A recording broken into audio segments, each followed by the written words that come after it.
back with Judyth Vary Baker and discussing her book, Me and Lee. But we were just, in our last segment, we were at the part where Lee Oswald had taken this weaponized cancerous material to Mexico City, where he was going to make a handoff to a courier who was then going to take it back to Cuba to the medical staff. And Fidel Castro was very much attuned to his health and was constantly having medical checkups and blood analysis. Can you pick it up from there? Yeah, sure. Being out in the jungle and being very active that way and knowing attempts are being made on his life, he was always checking on his health. But he was up for, and he would have to take like typhus shots and cholera, you know, he's worried about things like that. And he trusted his doctors, and those doctors are not going to say, I hate Castro, or anything like that. But a lot of them had long affiliation with U.S. medical teams, and especially with Dr. Ochsner himself. And they resent that Castro has been sending new doctors off to be trained in the USSR. And they consider it inferior training. And of course, he's going to send them out to help the peasants. They're not, none of them are ever going to get rich. Like one of them wanted to be a plastic surgeon to work in Hollywood, you know. But they were willing to take this weaponized cancers material. Yeah, they're willing to handle this, and they have techs, technical people. I mean, if you turn up an X-ray machine, that's not done by a doctor. That could be done by almost anybody. You can rig a machine, and nobody would ever know it. Part of this was to get Castro in front of an X-ray. He was getting X-rays every year and so on. But if you found, if you put on a blood sample, if you put a few drops of stuff that had cancer cells in it, they're going to look under the microscope. Oh my gosh, this looks like cancer cells in Castro's bloodstream. You're going to set him in front of an X-ray to see if he has tumors. Then you zap him with a huge dose. They're not finding any tumors, but he's not going to feel very good after being zapped with so much X-ray. Then they can give him injections, and the injections will have the cancer in it, you see. And because his immune system is down, it will take off. That was the idea, the premise behind it. Now, Lee Oswald wanted to kill Castro. He pretends he's pro-Castro so that he won't be fingered. You know, he's got to look like he's one of them. You know, he never even became a communist in the USSR. Never joined a communist party. Even though the paper said openly that he was openly proud of being a communist, in the same newspaper where you see that, the police are saying that you open up, inside it says a Fort Worth stenographer says he was writing an anti-Castro manifesto. So it's right in the same paper. Lee Oswald was one of ours. And his whole story is fascinating. I've got his story. I've got it for you. You've got to know who this man was, who he really was. Because this mantra that Oswald killed Kennedy is, well, first it's full of holes. And you guys already know that and everything. But I'm a person who knew personally how much he cared about John Kennedy. So he's willing to risk his life. So tell us about your personal experiences with him in New Orleans. Well, he's there in functioning in several different ways. Not just, he's watching to make sure this project does not get in the wrong hands. That's one reason he was involved. CIA really doesn't want the Cubans to get a hold of this. And we think now that he was sent down there with a dummy project, with the dummy materials that they never intended the handoff to occur. That's why it never did. But they want to get Lee Oswald down there to Cuba. Lee is going to react by trying to get into Cuba himself. So he goes to the Cuban, to the Cuban consulate. He goes to the Russian embassy and so on. Then later, playing the role of a communist supporter. Yes, this is October. I mean, early October. By November, he's going to be charged with the death of the president. So they've got him there in Cuba. They've got him looking like he's associating with the wrong people, desperately trying to get to Cuba.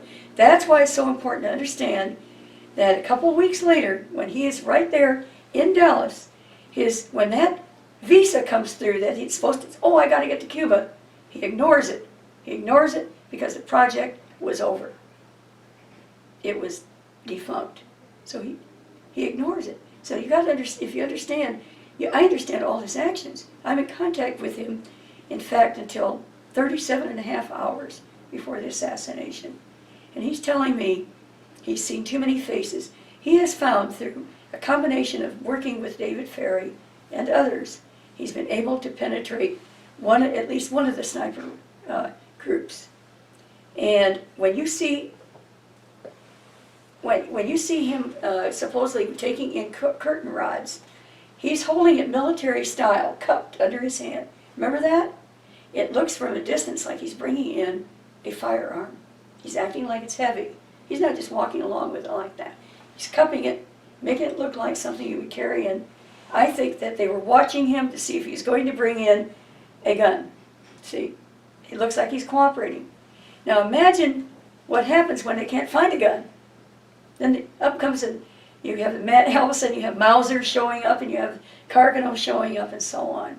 See, think about that. I think that we also have pictures. It's right in the Warren Commission's 26 volumes. They show curtain rods. They show a package there. They don't identify where they got it. And they've checked it for fingerprints. They don't tell you what fingerprints were on it. Lee Oswald was there to try to save Kennedy's life. He was part of an abort team. And he admired him so much. He taught me, I even hated Kennedy when I came. He taught me to admire and respect him. So Judyth, what did he tell you the 37 and a half hours just before? Well, he told me he'd seen too many faces. He believed that he was going to be killed. He had already sent off warnings. I believe he is the one who sent the telex. It's filled with misspellings. Lee had dyslexia. So you have assassinated, and all these different words instead of assassinated. It's misspelled, just like he would do. And then on top of that, we have, in 1999, when I told people, Lee told me, I believe I saved Kennedy's life a few weeks ago. That's the way he said it to me. When I told people that in 1999, that Lee had saved Kennedy's life, they laughed at me. Now, Abraham Bolden, meanwhile, has come out in the book, the wonderful book, JFK and the Unspeakable. And there he says that he was advised with other Secret Service agents when FBI advised them that they had stopped an assassination attempt on Kennedy's life, and Kennedy was stopped from going to Chicago. And the person responsible for giving that information was named Lee. There aren't that many people named Lee. Now, how would he? Mary Sherman was from Chicago. Guy Bannister was from Chicago. He has all these contacts. And I'm a witness in Jack Ruby's book. Jack Ruby didn't want to kill Lee Oswald. Mary Sherman was from there. We know Mary Sherman would have testified. We're pretty sure that's why they had to murder her on the 21st. And the telex you referred to, tell me. That telex was sent on the 17th. Lee told me he had sent warnings and even a threat. He risked his life to do this. He said, I wanted to kill myself when he told me he was going to die. And he said, no, he said, this is what I live for. You've got to understand. You know, I might be able to save him. He said he was part of an abort team. When I said that in 1999, Jim Mars heard of it when he interviewed me. He said, nobody knows about that, but I just talked to Robert Tosh Plumley, who said he was a member of an abort team that came in. And then there was in 2003, when you hear me saying for the History Channel documentary that Lee said the big event was going to happen on Friday. And here Howard Hunt comes out a few years later and says the name of the operation was called the big event. So I can go on and on with things that have verified what I said long before they've come out. Who did he send the telex to? Well, here's the thing. Bannister had in his office, he had a telex. And I saw for myself the names, the phone numbers of the FBI. I don't think it went out to the whole country, but this is supposed to have come from Washington. It's filled with misspellings. But it went, certainly he knew it went to New Orleans. That's where it was discovered and reported. Probably went to Dallas, New Orleans, and to SAC in Washington. So he knew the numbers, and he knew that in Chicago. That's why he's able, because those were listed right there in Bannister's office. And were these were FBI I was in offices? Bannister's office, you know. And these were FBI offices? These are the telex numbers that are used by the FBI. Not any ordinary person would have them. But Lee memorized everything very easily. So, you know, that was one of his great gifts. He couldn't read well, so he had a great ear and would memorize things so that he wouldn't forget. So, Lee died. I did. He told me, you've got to stay alive.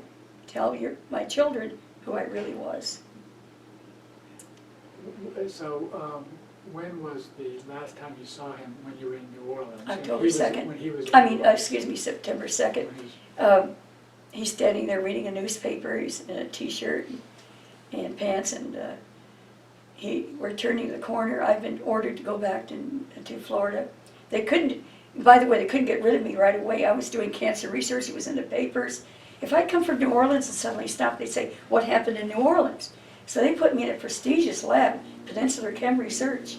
I'm there doing work overtime and everything. I've got all the records. Yet I only have one course in chemistry. They messed up my records. It shows that I have a D in chemistry. I, who invented a new method to get magnesium out of seawater, and yet I'm working in this prestigious lab. So then they can make me never be associated with cancer research again. We could have cured cancer 40 years ago.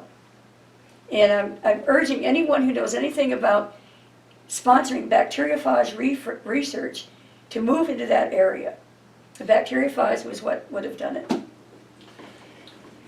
Michael, I think we've heard the most amazing story that we could have possibly ever heard. Garland, when we started out with our 5-part series, it extended to we did an audio summary wrap-up, and then fortune has happened to bring us here together, and we had not planned this, but this is the most, now I understand what happened. Now I have a The much, rest of much it's in here, better you're going to have understanding. these The rest of dots it's are in the going to book. be connected. And Judith, if you could tell the folks how to get this I one. would love to. You can go to Amazon.com is the cheapest way, and it doesn't do us or the publisher any good, but at least, you know, if you can't afford it, go there. Or you can go to Judyth Baker, Judyth Baker, at blogspot.com, and you can get an autographed copy. You can also go to Trine Day and get it from there. Popeye Federal Jack is also selling autographed copies. So those are some sources where you can get the book. You've been, go ahead. And the documents and the pictures in this book are incredible. They And I have brought showing that they are the real thing. I've got the documents here, Right. the original ones. And we have seen the originals for the documents and so on that are in here. It's quite an amazing story. I have to admit that I was, at the very beginning, I was a little bit skeptical. I am amazed, absolutely amazed. One of the most amazing stories in America today. And it's been covered up so well, Yes. and Yes. you have gone through. I have to quite live in exile. I have to move every 90 days. Why do you have to move? Well, because you can't stay in the EU more than 90 days at a time, so I have to move out. I can't live in America. After speaking out, I ended up hospitalized 5 times. So I left the country. You've And my family, I can't tell you the misery they went through, so. Well, you're still at it. Yes. Getting out the truth is a hard thing, we know, and I can't tell you again how much we appreciate your time, and we're going to do everything. Well, this we is can. about love, you know, it's because I love this person, and he's been maligned, and I want justice for Kennedy and for Lee Oswald. Thank you very much, You're welcome. and we hope those viewers who are watching this will tell your friends so we can get this story out to everyone, because what has happened then is we look around us and it is It's with nothing us but- now. It's with us now. It's a continuation, and we've got to speak out and make sure the world understands the truth, and we discern the truth as we move along through life. And thank you very much, Judith. Thank Well, you. God bless you. Garland. God bless you. Thank you, Judy. Thank you.